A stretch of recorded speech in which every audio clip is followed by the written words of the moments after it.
Arrebatamento secreto. Nesse vídeo nós iremos colocar os dois pontos, um de um arrebatamento secreto e o outro de um arrebatamento visível, ambos sendo colocados através das Escrituras Sagradas. Mas eu quero deixar bem claro para você que o ponto principal, independentemente se você acredita no arrebatamento secreto ou não, é nós estarmos preparados para nos encontrarmos com Cristo Jesus. Este é o canal Examinando as Escrituras. O primeiro ponto eu irei mostrar para vocês através da Bíblia versículos que aparentemente demonstram um arrebatamento secreto. Depois eu irei mostrar outros versículos que aparentemente demonstram um arrebatamento visível. Mas eu quero dizer para vocês que, na minha opinião, é um dos dois, ou secreto ou visível. Não acredito nas duas formas. E no final do vídeo eu irei dar para vocês a minha opinião. A primeira parte nós iremos defender o arrebatamento secreto. O primeiro versículo que nós iremos meditar rapidamente se encontra em Mateus capítulo 24, versículo 27, em que Cristo Jesus nos diz: porque assim como o relâmpago sai do Oriente e se mostra até o Ocidente, assim há de ser a vinda do Filho do Homem. Neste caso, o arrebatamento secreto aqui é colocado como algo rápido, como um raio. Um versículo parecido com esse, que também fala no sentido de velocidade, rapidez, se encontra em 1 Coríntios capítulo 15, verso 52, em que o apóstolo Paulo usa a expressão abrir e fechar de olhos. Tão rápido como um raio, um relâmpago, é o piscar de olhos, mais uma vez relacionado ao arrebatamento secreto. Dois outros versículos que se encontram também em Mateus capítulo 24, dá a nós essa impressão de um arrebatamento secreto. Nessa ocasião, Cristo Jesus nos fala: dois estarão no campo, um será tomado e deixado o outro. Duas estarão no moinho, uma será tomada e deixada a outra. Sem sombra de dúvidas, aqui a separação de pessoas por ocasião da volta de Jesus é, sem sombra de dúvidas, um arrebatamento. E parece estar falando de um arrebatamento secreto. Um texto muito interessante que nós não podemos deixar de falar nesse vídeo se encontra em 1 Tessalonicenses, capítulo 4, verso 17, em que o apóstolo Paulo usa, e é somente nesse versículo em todo o Novo Testamento, que é usada a palavra arrebatamento. Então, sem sombra de dúvidas, a Bíblia fala sobre arrebatamento. A dúvida nesse vídeo é: secreto ou visível? Um texto muito forte para falar do arrebatamento secreto se encontra em 2 Pedro, capítulo 3, verso 10. Nesse versículo, o apóstolo Pedro diz: virá, entretanto, como ladrão o dia do Senhor. Veja, secreto como ladrão é a volta de Cristo Jesus. O último texto, mas que também é muito forte, se encontra em Apocalipse, capítulo 3, versículo 10. Nesse texto, Jesus diz: porque guardaste a palavra da perseverança, também eu te guardarei da hora da provação que virá sobre toda a terra. Esse versículo também é usado para dizer que, antes de vir a grande tribulação descrita em Daniel, capítulo 12, Jesus ele irá tirar o seu povo daqui da terra, guardando o seu povo de passar por essa grande tribulação. Aqui estão os versículos, ou os principais versículos usados para falar sobre o arrebatamento secreto. Através destes versículos, no contexto destes versículos, nesse momento nós iremos agora meditar nas passagens que falam sobre um arrebatamento visível, pegando o seu contexto. O primeiro texto que nós utilizamos de Mateus, capítulo 24, verso 27, que fala sobre como raio, como relâmpago, nós pegando a partir do versículo 24, Jesus nos diz: porque surgirão falsos cristos e falsos profetas, operando grandes sinais e prodígios, para enganar, se possível, os próprios eleitos. Vede que vos tenho predito. Portanto, se alguém vos disser: eis que o Cristo está no deserto, não saiais. Ou se alguém disser: ele no interior da casa, não acrediteis. Por quê?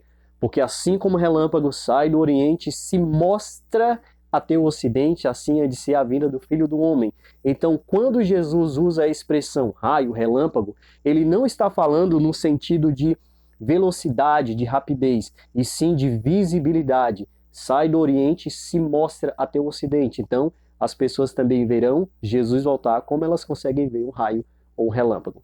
Os outros dois textos aqui de Mateus, capítulo 24, versos 40 e 41, que diz que dois estarão no campo, depois fala que duas estarão no moinho, e aí vai ser tomado um, depois vai ser tomada a outra, sem sombra de dúvidas, fala de um arrebatamento.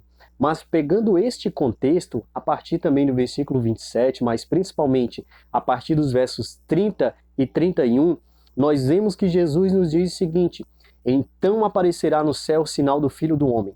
Todas as tribos da terra se lamentarão e verão o Filho do Homem vindo sobre as nuvens do céu com poder e muita glória. E ele enviará os seus anjos com grande clangor de trombeta, os quais reunirão os seus escolhidos dos quatro ventos de uma a outra extremidade dos céus. Haverá um arrebatamento nesse contexto? Sim, mas depois de uma vinda gloriosa de Cristo Jesus nas nuvens do céu, todos os povos vendo, Jesus enviando seus anjos e estes anjos de Jesus fazendo então a separação, dividindo as ovelhas dos bodes. O texto de 1 Coríntios, capítulo 15, verso 52, que o apóstolo Paulo usou a expressão abrir e fechar de olhos, piscar de olhos, se nós pegarmos a partir do versículo 51, nós entenderemos que o apóstolo Paulo está falando aqui sobre transformação de corpos e não arrebatamento secreto. Ele nos diz: eis que vos digo um mistério, nem todos dormiremos, mas transformados seremos todos. No momento, num abrir e fechar de olhos, ao ressoar da última trombeta, a trombeta soará e os mortos ressuscitarão incorruptíveis, porque é necessário que esse corpo mortal se revista de mortalidade e esse corpo corruptível se revista de incorruptibilidade. Então esse piscar de olhos, esse abrir e fechar de olhos está ligado, na verdade, à transformação dos corpos e não ao arrebatamento secreto. O texto de 1 Tessalonicenses, capítulo 4, verso 17, em que usa a expressão, a palavra arrebatamento, a partir do versículo 16, o apóstolo Paulo nos diz: porquanto o Senhor mesmo, dada a sua palavra de ordem, ouvida a voz do arcanjo e ressoada a trombeta de Deus, descerá dos céus, e os mortos em Cristo ressuscitarão primeiro. Depois, nós, os vivos, os que ficarmos, seremos arrebatados para o encontro do Senhor nos ares, e assim estaremos para sempre com o Senhor. Então esse arrebatamento ocorrerá da mesma forma descrita em 1 Coríntios capítulo 15, sendo seguido da volta de Jesus, os anjos sendo enviados, pessoas sendo ressuscitadas, vivos sendo transformados e este grupo sendo arrebatado para os céus, visivelmente. O texto forte de 2 Pedro capítulo 3, verso 10, em que diz que virá, entretanto, como ladrão o dia do Senhor, até aí parece realmente ser secreto. Mas a continuação do texto já muda totalmente sentido. Virá, entretanto, como ladrão o dia do Senhor, no qual os céus passarão com estrepitoso estrondo, e os elementos serão desfeitos. Também a terra e as suas obras serão atingidas. Então, secreto, silencioso para um estrondo é totalmente diferente, não é? E o último texto de Apocalipse 3, versículo 10, em que Jesus diz: porque guardaste a palavra da perseverança, também eu te guardarei da hora da provação que virá sobre toda a terra.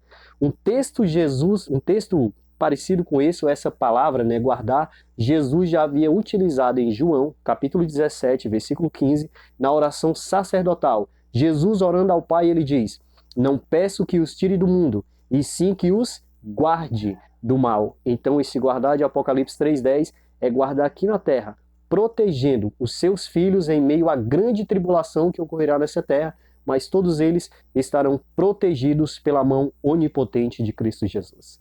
A minha opinião é que haverá um arrebatamento visível e não secreto. Mas para você que pensa diferente de mim, eu acredito que você não esteja perdido por causa de uma ideia diferente. E mais uma vez, eu acredito que o ponto principal é nós estarmos preparados para a volta de Cristo Jesus. Quando ele vier, nós veremos, será secreto ou não. Tiraremos conclusões, teremos a certeza da ideia de que a gente já tinha antes, mas principalmente vamos estar preparados para a volta de Cristo Jesus. Então que Deus continue abençoando a todos nós, que juntos nós possamos continuar a examinar as Escrituras, aprendendo qual a vontade de Deus, aprendendo a perfeita realidade que Deus quer que nós vivamos e assim estarmos aptos, por meio do sangue de Cristo Jesus, a estarmos eternamente com Ele. Vamos continuar juntos a examinar as Escrituras.